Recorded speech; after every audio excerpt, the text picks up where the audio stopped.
네, 반갑습니다. 황 소장입니다. 이번 영상은 어떻게 보면 참 그럴 수 있어요. 왜냐하면 이번 영상이 필요한 분들은 딱 잘라서 너무 1억부터만이다 보다는 한 달에 순수익 5천 정도 이상 버는 분들을 위한 영상이라고 보시면 될 것 같아요. 그렇게 버는 사람들이 얼마나 있다고 굳이 이렇게 영상을 20%? 그 정도 되는 거 15%? 15% 정도 되는 것 같아요. 저한테 상담 오는 분들을 기준으로 보면요. 근데 그 분들을 위해서 영상을 왜 하게 됐냐면 이게 막연하기는 마찬가지거든요. 우리나라에서 퍼센트로 보면 정말 작아요. 근데 숫자로 보면 그런 정도 버는 사람들의 숫자가 1000명 된다, 100명 된다 이 정도가 아니라 그거보다 훨씬 많을 거거든요. 몇만 명 이상 될 거예요. 그 몇만 명이라는 숫자가 적진 않잖아요. 유명한 예를 들어서 연예인이 될 수도 있고 스포츠 스타가 될 수도 있고 아니면 자기 사업으로 일정 단계에 이르는 분일 수도 있고 아니면 병원을 개원하는 의사분일 수도 있고 요즘에 오는 분들 보면은 되게 다양한 직업을 갖고 있으시더라고요. 근데 그분들의 고민은 다 똑같아요. 뭐냐면 5억, 10억 정도로 투자를 해서 뭔가를 하는 방법 이런 얘기들은 많은데 본인들에 맞는 얘기를 하는 분들은 거의 없더라고요. 그러니까 읽기가 어렵죠. 사실은 그 정도 얘기를 하려면 본인이 그런 상황이거나 아니면 그런 사람들을 많이 만나보면서 이 내용들을 알아야 되는데 그런 경우가 별로 없으니까 그럴 것 같아요. 보통 몇천만 원 투자, 1, 2억 투자 이런 정도를 보고 이분들이 느끼는 거는 재테크를 뭔가 하려고 찾아보면 그런 것들이 대부분이란 말이에요. 그러다 보니까 나는 일단 이거는 아닌데 이 단계는 일단 넘었단 말이에요. 왜냐면 이 단계에서 재테크를 해서 이루고 싶어 하는 단계에 위에 있어요. 현재 상태가. 내가 그럼 이걸 하려면 밑으로 내려가야 되나? 예를 들어 5천만 원으로 투자를 했을 때 1억짜리를 사가지고 그게 좀 올라가지고 어쩌고저쩌고 한다고 하는데 나는 이 다음 단계에 살 걸 이미 하고 있는데 그럼 난 도대체 어떻게 해야 되지? 10억 투자에 대한 얘기인데 나는 현금이 지금 한 30억 정도 있는데 50억 정도 있는데 이걸 갖고 할까 말까 할까 말까 이자율 이나 이런 것들을 보면은 통장에 있으면 이게 돈이 줄어드는 거라는 걸 본인이 느끼는데 뭘 하긴 해야 되겠는데 본인에게 적용되는 것들이 거의 없다는 거죠. 많이 답답한 상황이죠. 뭘 선택해야 될지 모르는 답답함이라면 이 상태에서는 누군가가 방법 제시가 안 된 막연한 답답함? 이렇게 생각하실 수도 있어요. 그 정도 돈을 벌면 굳이 재테크 해야 되나? 그 정도 자산이 있으면 재테크 알아서 이미 잘하고 있을 건데 그런 걸 모른다고? 이렇게 생각할 수도 있어요. 그거는 그렇게 얘기하는 사람 생각이고요. 이 정도 버는 사람들은 그 다음 단계를 본단 말이에요. 예를 들어서 본인이 모은 자산이 10억인 사람은 13억, 14억, 15억 원하는 거고 50억인 사람은 55억, 60억, 100억 원하는 거란 말이에요. 누구나 다 다음 단계를 원하지 그 아래 단계나 유지하기를 원하지는 않는단 말이에요. 물론 아주 간혹 나 이 상태로 유지만 좋아하는 분들은 그 정도 그대로 멈춰 있어도 상관은 없을 거예요. 돈이 늘어나지 않는다면 물가 상승이나 이런 것들을 감안한다면 그 금액이 그대로 있다는 거는 줄어드는 것과 같다는 거는 이미 많은 분들이 아실 거예요. 그리고 이 상태가 된 분들은 이미 재테크 많이 한 거 아니야? 이미 조언이 필요 없겠지라고 생각할 수도 있어요. 근데 그거는 전혀 그렇지 않아요. 예를 들면 남자분들 스타크래프트 잘한다고 해서 슈팅 게임 잘하냐? 어차피 게임인데 똑같지 다르잖아요. 게임 종류마다 다 다르단 말이에요. 뭘 잘하지만 다른 게임 가면 한 가지 게임에서 종족이나 유저를 바꾸면 또 다를 수 있잖아요. 이 정도 돈을 벌었다고 하더라도 재테크에 대해서는 전혀 생소한 분들도 많아요. 엄청나게 많아요. 오히려 더 몰라요. 왜냐면 내가 이렇게 해온 사업으로 돈을 벌었는데 얘가 돈을 벌게 해주려고 하는 것보다 내 일을 하는 게 더 낫겠지. 본인 일 하는 게 맞죠. 본인이 하는 일에서 돈을 많이 벌 때는 내가 하려는 재테크에 신경을 쏟아서 본업에 문제가 생기는 경우가 된다면 이거는 손해예요. 그렇기 때문에 그 상황에서는 신경을 최소한으로 쓰거나 신경이 안 쓰이는 재테크를 하는 게 훨씬 더 나으실 거예요. 여기 신경 굳이 쓰는 것보다 내가 한 일 하는 게 훨씬 더 나한테 득이 되고 경제적으로 돈을 많이 벌 수 있는데 이거 왜 굳이 해야지? 이렇기 때문에 재테크 안 한 분들이 많거든요.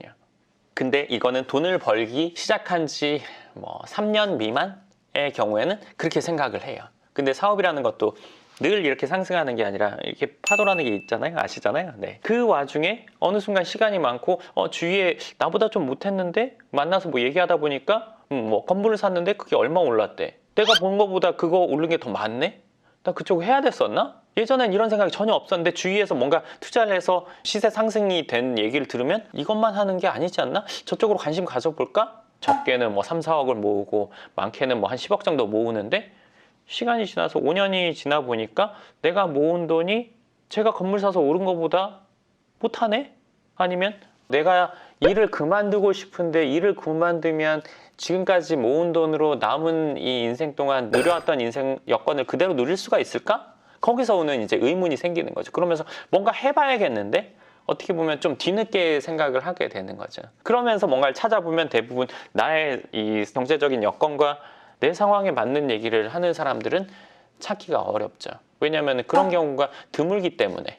뭐 책을 보더라도 뭐 100억 가지고 투자해서 뭐 잘 되는 방법 이런 얘기는 아무도 안 내잖아요. 볼 수 있는 사람이 한정적이니까. 우리나라에서의 퍼센트로는 매우 적지만 숫자로 치면 적지 않은 숫자라고 저는 생각하거든요.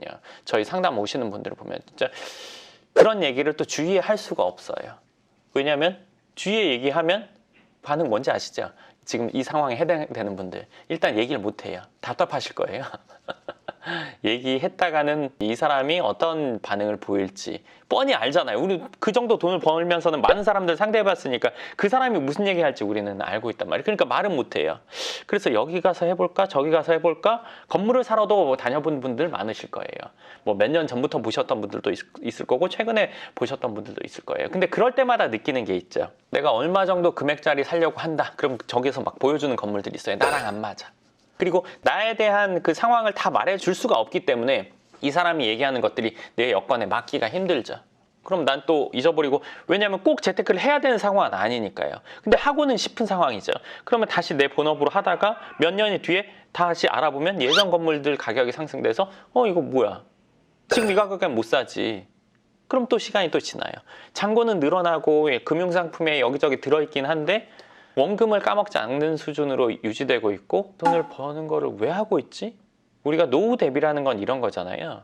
안정적인 노후 대비라는 건 내가 지금 써야 되는 생활비, 매달 쓰는 생활비가 일하지 않고 내 자산에서 벌어지는 거, 죽을 때까지 문제없이 굴러갈 수 있게 만들어지는 게 노후 대비잖아요. 그러면 지금 나는 돈을 많이 벌고 있긴 해. 계속 잔고가 늘어나는데 이 돈으로 이 생활하면 몇 년 유지할 수 있을까? 솔직히 말해서 그렇게 살고 싶은 사람이 어디 있어요? 접시에 놓인 떡 몇 개, 정해진 떡을 집어먹고 없어지는 거 뻔히 아는데 그 상황을 원하는 사람은 아무도 없을 거예요. 자산에서 매달 나오는 금액으로 생활하는 거가 해결이 된다면 노후 대비가 되는 거잖아요. 그러니까 그 상황을 만들고 싶긴 하지만 지금 막 반드시 원치는 않거든요. 왜냐하면 지금도 내가 돈을 이 정도로 잘 벌고 있으니까. 하지만 필요성은 느끼죠. 저는 그런 얘기들을 사실은 상당히 많이 들어보기도 했고, 상담 오시는 분들의 상황들을 대부분 정확히 알고 있고, 어느 정도 금액을 버는지, 어느 정도 금액을 쓰는지, 어떤 방향을 원하는지에 대해서 알고 상담을 하기 때문에 그분들이 다음 단계로 넘어가는데 원활하게 해드리기도 하고, 부족한 부분이 있으면 제가 그 부분에 대해서는 충분히 알려드리기도 하거든요. 제가 말한 상황인 분이라면 주위에서 본인 상황보다 나은 상황인 분을 찾아보고 얘기를 해보세요. 근데 이게 참 힘들거든요. 정말 솔직히 말하면요, 저를 찾아오시면 돼요. 기승전 별 얘기 안 하면서 결국에는 본인 찾아와서 상담하란 얘기냐? 맞아요. 이거는 개인 상황 모르고 뭐라고 해드릴 수가 없어요. 와서 상담을 해보시면 아실 거예요. 그 지금 고민되는 상황, 이러지 저러지 또 못하는 상황, 애매한 상황이잖아요. 근데 이게 아까 말한 그 편안한 상황, 사업은 언제든지 그만둬도 되는 그 여건을 만드는 게 본인한테는 중요하잖아요. 죽을 때까지 할 거야. 그래도 되죠. 그렇지만 생활이 침해받지 않는 안정권 안으로 만들어 놓고 하는 거랑 그렇지 않은 거랑 또 다르니까요. 그 부분에 대해서 누군가 조언을 구할 수 있는 분이 있다면 구하시고요. 그런 사람이 주위에 없다면 찾아오시면 그 부분에 대해서는 제가 편안하고 시원하게 이야기를 해드릴 수 있으니까요. 그런 상황인 분들은 한번 연금형 부동산 연구소 검색하셔서 찾아오시면, 상담을 신청하시면 저랑 만나서 얘기해 보시면 지금까지 고민하셨던 것들이나 이런 부분들이 대부분 해결되실 거예요. 제가 왜 100%라고 얘기 안 하냐면요, 100%는 본인 행동이 같이 이어져야 100%가 되거든요. 본인 행동이 이어진다면 100%, 본인 행동이 연결되지 않는다고 하더라도 의문이나 이런 부분들은 대부분 해결되실 거예요. 어떻게 보면 아이러니하죠. 누군가는 그 상황을 되게 만들고 싶어 하는데 이 상황인 분들은 또 다음 상황이나 본인들만의 어떤 고민이 늘 있거든요. 계속 이렇게 해야 될까? 돈을 많이 벌기 시작한 3년 차 미만에서는 이런 생각 안 하는데 5년 차가 넘어가면 이 생각 하게 되거든요. 내가 버는 돈에 비해서 내가 하는 행동이나 일상들이 이거와 맞지 않는다 생각하기도 하고, 얼마 전에 오신 분 월 순수익이 순이익이 1억 정도 됐었는데 그분이 그랬어요. 1억 벌어도 크게 그런 게 없잖아요. 아시잖아요. 그래서 내가 예 그렇죠 라고 얘기했었거든요. 그러니까 1억 번다고 해도 5천 정도씩 모으면서 1년 6억 되는데 6억 된다고 해서 매년 건물 사는 것도 아니잖아요. 1년에 6억 모아서 건물 살려면 그것도 몇 년 걸린단 말이죠. 근데 그 정도 버는 사람은 4, 50억짜리 늘 사람들은 추구하는 방향은 높잖아요. 그리고 그 정도 버는 사람이라면 본인이 추구하는 방향성도 있단 말이죠. 보통 사람은 와 진짜 다 막 이렇게 생각할 수 있지만 본인은 또 그렇지 않거든요. 그 위에 뭔가 있지 않을까? 근데 주위 사람 중에 그 위가 또 극히 드물어요. 주위에 그 윗사람 그 위에 상황이 된 사람들 찾기가 더 힘들죠. 그러니까 그런 답답함을 갖고 있는 분이라면요, 저랑 만나서 얘기를 해보시면 많은 부분이 해결되실 겁니다. 이번 영상 여기까지 하도록 하고요. 궁금하신 부분 답글 쓰시면 거기에 대해서는 다음 영상에서 답변과 함께 추가적인 내용 답변 드리겠습니다. 감사합니다.